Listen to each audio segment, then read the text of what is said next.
My name is Aunjahne, and it took for my son's father to take his own life for me to start living.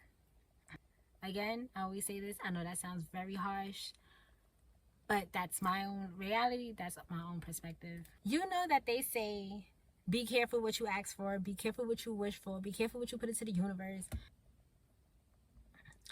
Overall, when my son's father first passed away, of course, we in those situations we ask like, why God?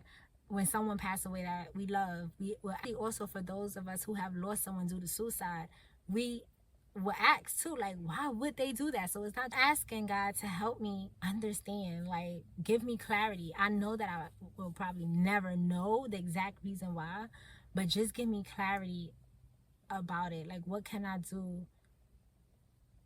Well, not what can I do, but just give me clarity. That was just one of the things I was asking for. And I became depressed. From a person who's never been, I haven't ever been depressed in my life, like ever. Like, I have never felt, to the point that it's so real, to the point that I'm gonna tell you how I came across me like figuring out that I was depressed. One day I was not feeling good. I'm like, come on, I'm telling my son, like, let's go take a walk. I'm taking a walk. I call my mom and I'm like, I just feel like this dark cloud is on me. And I'm trying to like shake it off, and I'm speaking to her about it. And we realized that, or she realized it, that we were coming across the anniversary date that my son's father passed away. So she's like, you know what? After describing to her how I felt, she's like, that's depression. And I'm like, so this is what I be just going through. But it was so deep. Like, it was so deep to the point that I would get out of bed. No, I will open my eyes. This is the truthful part. And this is not a great thing at all. And I'm just recently learning a few months ago that this is called passive depression. So you don't wish to kill yourself, but, and it's not like a desire to not be here, but it's like a feeling like, I'll just get more into like what I was feeling. And this is like an example. But I will open my eyes sometimes, and like the first thing on my mind, like, not even, I'm just waking up, so I'm still in that sleepy state. But I open my eyes, and the first thing I'm like, fuck, like this again? And excuse me, because I said I'm trying to curse. So I'm just laying there, I'm like, this again? And then the moment I'm saying that, I'm almost like trying to gobble my words back, because I'm coming to realization as I'm coming out of my sleep. I got a whole son. Like, what are you really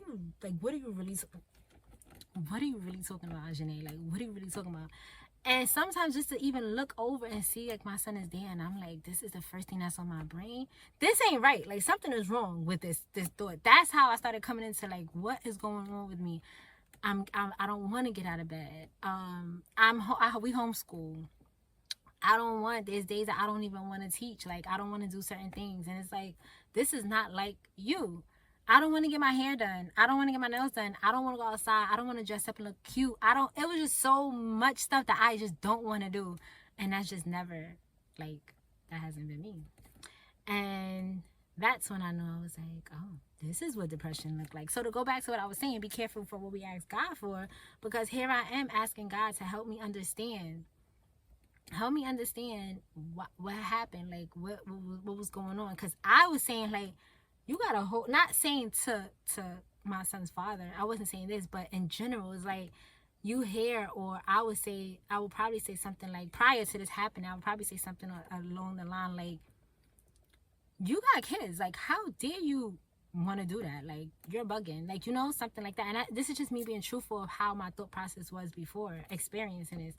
But now it's like, these kind of thoughts just creep up on you, especially if you're not that kind of person. Not to say like that's not an excuse, but these kind of things just, listen, when an enemy has to find a place to live, it's gonna go, and it's gonna be a squatter in your soul. You feel me? And you wouldn't even know.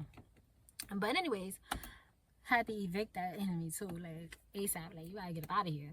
But nah, so for the most part, I got a first glimpse of what it looks like to be depressed. And the craziest thing that it did dawn on me, I thought about it later on, was here it was. I was waking up to our son every day. And these thoughts were creeping my mind, and what I mean by thoughts, because I didn't have, I didn't have thoughts like, oh, I want to go harm myself, but I would assume that some of these thoughts that I was having was probably the beginning. If it wasn't captured or taken care of, I feel like maybe it could have escalated. Again, I don't know what that looks like, what depression looks like for different people. And I'm sure depression looks differently, or suicidal thoughts look differently. I'm sure that does. But it could have easily been me had I not realized what I was experiencing, or have not shared. And my mom was like picking up like, hey, that sounds like depression. But for the most part, I was sitting there like, I can sit here and wake up to my son every single day.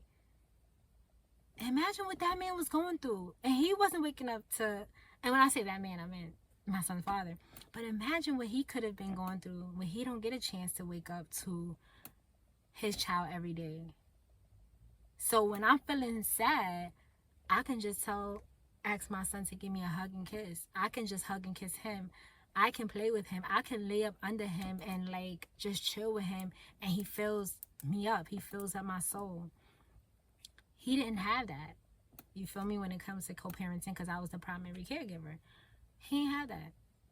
So when you talk about depression and how to get out, that's a whole nother thing. That's a whole nother thing. So imagine going from not knowing that I was depressed to just knowing. And I'm like, yo, how do I get out of here? How do I get out of here? And that was one of the hardest self-development. I mean, for the lack of word, I don't know if that fits, but that was one of the hardest self-development changes that I had to make. To get out of depression was different. It was different. The process was different. Just real briefly, the first thing is that I got into the Bible. I made a list. This is what I started doing. I was intentional. That's the most important part about it. I realized that I was depressed, and I was intentional about changing it. I was very intentional about getting out of depression.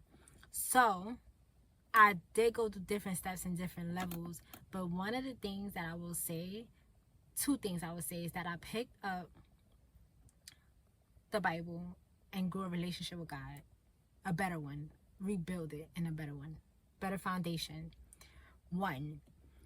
Second is I made a list of every time I felt a drop going into my cup, into my bucket, I would make a list of that. So for instance, I started to realize, okay, like when I go outside, I feel good. So I started to make it my business to take daily walks. And also on top of that, if I was feeling down and we already took a walk, we'll still go take another walk. We'll still go run to the park, go play. That journaling made me feel good. Listening to certain people on YouTube that I was listening to at that time, just listening to positive stuff. So picking up the phone and actually telling somebody like, I'm not okay today. Do you have the space, the capacity to listen to me? Go off. Do you have that today? Because I need it. And if you don't, then I'm going to pick up the phone and give it to somebody else. You know what I'm saying? Not to say it, and I don't mean to say it like that, because that is exchanging. That can be heavy on people. So that's why it's very important for us to ask. If we remember, ask. Like, because there have been times that I didn't ask. But it's important to ask, like, do you have the mental capacity for that? And getting a therapist. I had not ever been in a real counseling session, but I did take grieving counseling after he passed. And then I went ahead, when I was feeling the way I was feeling and realized it, I went ahead and signed up for another therapist. So, and that was just regular counseling. So with all of that being said, depression is no joke. If you can sometimes just stop for a minute and listen to what the other person, listen and be very attentive and listen what your loved one is saying.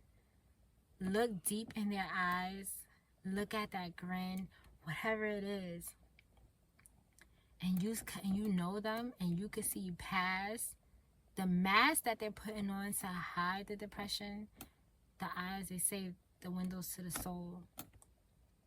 Pay attention. Pay attention. Because as much as people want to say, oh, I've heard, like, you know, when people do things and harm themselves, or depression and mental health and mental, as much people say like that's a sign of weakness and things like that, it can easily be you. Easily, especially today in the world of bullying, where people go crazy on the internet. Like, and when I say go crazy, I don't say when people write and don't care what they say to people on the internet. They hide behind the keyboards and the fake profiles and just go off on people, you know. That can easily be you. That can easily be somebody, if it skips you, but somebody you love, your children. And I'm not trying to put that out there saying that, but like one that's like putting that out there in the world for it to happen. I'm just saying it could easily be you, so be careful. Be careful. And be careful what you ask for. But if you are dealing with depression and you know someone who is, try to help them get help ASAP. We'd rather have you than not to. Don't ever feel like a burden.